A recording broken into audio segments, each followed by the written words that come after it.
Assalamualaikum warahmatullahi wabarakatuh. Perkenalkan, saya Fada Zahra Solihah dari kelas 10 bersama 2 nomor absen 11. Sekarang saya akan menjelaskan tentang perubahan materi. Perubahan materi terdapat dua jenis, yaitu perubahan materi kimia dan perubahan materi fisika. Perubahan kimia, perubahan yang terjadi jika menghasilkan zat baru yang memiliki sifat yang berbeda dari zat penyusunnya. Perubahan ini tidak dapat dikembalikan lagi ke bentuk yang semula.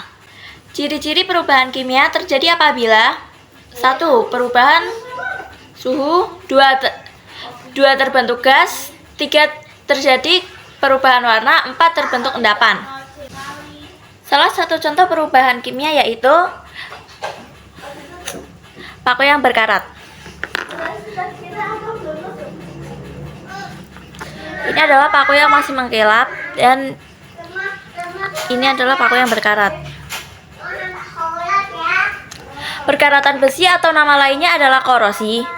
Korosi pada besi dapat terjadi jika logam besi mengalami oksidasi yang dapat disebabkan karena oksigen, air, asam, basa, garam, dan lain-lain. Karat besi memiliki rumus kimia Fe2O2X H2O. Perkaratan besi disebut perubahan kimia karena terjadi reaksi kimia atau perubahan logam besi, yaitu ion Fe2+ akibat bereaksi dengan air atau oksigen menjadi ion Fe3+ membentuk karat Fe2O3X H2O.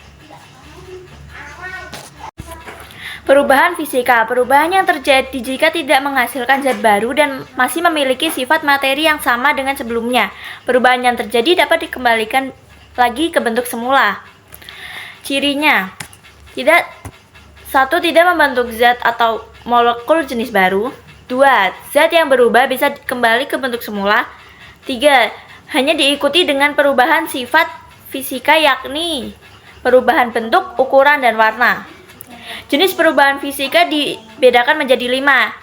1. Perubahan bentuk dan ukuran. 2. Perubahan wujud.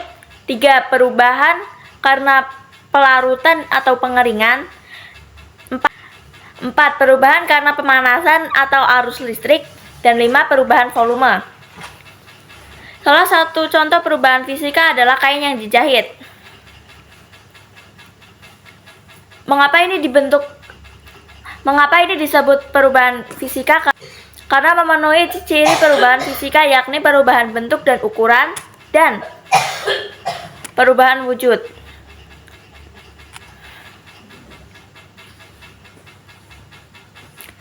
Kain ini semula biasanya berbentuk kotak, sekarang bisa berbentuk dasi karena dijahit dan mengalami perubahan fisika.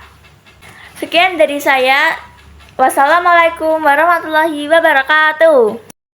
Perubahan kimia adalah perubahan yang menghasilkan suatu zat baru dan tidak dapat dikembalikan. Perubahan menghasilkan jenis dan sifat materi berbeda dari zat semula, dinamakan yang meliputi penataan ulang atom dari satu atau lebih zat dan perubahan dalam sifat dan komposisinya.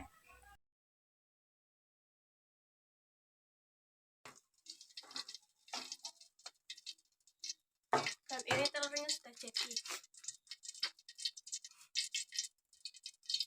Bahan ikatan kimia di protein telur berupa akibat dinasari tekstur protein terliputi menjadi tekstur protein terbentuk bulat. Perubahan fisika adalah perubahan dalam sifat atau potensi suatu benda atau zat tanpa menyebabkan perubahan fisika.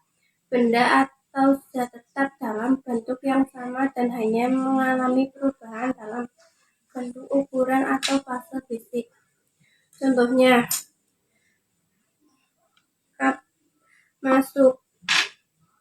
masukkan air ke dalam gelas secukupnya.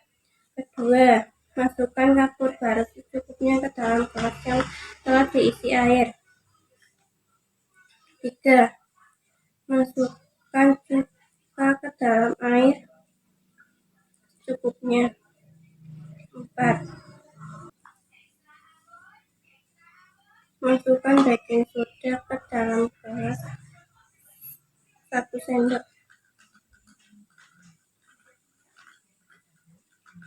Lalu diaduk-aduk. Kapur mengalami perubahan wujud melalui proses kimia karena kapur barus yang diletakkan di gelas terbuka akan menyusun dan menjadi gas. Assalamualaikum warahmatullahi wabarakatuh. Perkenalkan, saya Siska Dwi Adrianti, kelas 10 Busana 2, absen 31. Di sini saya akan memberikan contoh beberapa perubahan kimia dan fisika dalam kehidupan sehari-hari. Yang pertama yaitu nasi yang berubah menjadi bubur. Memasak nasi menjadi bubur mengubah struktur dan komposisi kimia dari bahan mentah ke dalam bentuk yang lebih lembut dan mudah dicerna. Yang kedua yaitu es batu yang beku berubah menjadi cair. Perubahan es batu menjadi cair merupakan perubahan fisika karena tidak menghasilkan jenis dan sifat zat yang baru, melainkan hanya perubahan fisik air dari padat menjadi cair. Assalamualaikum warahmatullahi wabarakatuh. Perkenalkan, nama saya Rizka dari PSN 2, 10 PSN 2. Saya ingin mempresentasikan pelajaran BIPAS. Perubahan fisika, perubahan kimia, perubahan zat yang menghasilkan zat baru dan tidak dapat dikembalikan. Perubahan fisika, perubahan yang tidak menghasilkan zat baru. Contohnya, perubahan fisika melipat kertas kepada melipat kertas tidak menghasilkan zat baru karena zat pada kertas membentuk. Misalnya, saya membentuk kertas dan tempe. Hal ini ditandai dengan gejala perubahan pada warna tempe menjadi coklat. Sekarang saya akan menjelaskan perubahan kimia kertas yang dibakar. Ketika kertas dibakar, terjadi reaksi kimia yang disebut pirolisis. Pada suhu tinggi, selulosa dalam kertas terurai menjadi karbon dioksida, udara, dan senyawa-senyawa lainnya, menghasilkan api dan abu. Sekarang saya akan menjelaskan perubahan fisika beras yang menjadi tepung. Proses perubahan fisika beras menjadi tepung melibatkan beberapa tahapan utama yang mengubah struktur dan sifat fisik beras. Selama proses tidak terjadi perubahan kimia pada komposisi beras, yang terjadi hanyalah perubahan fisik yaitu ukuran dan struktur butir beras yang semula menjadi partikel.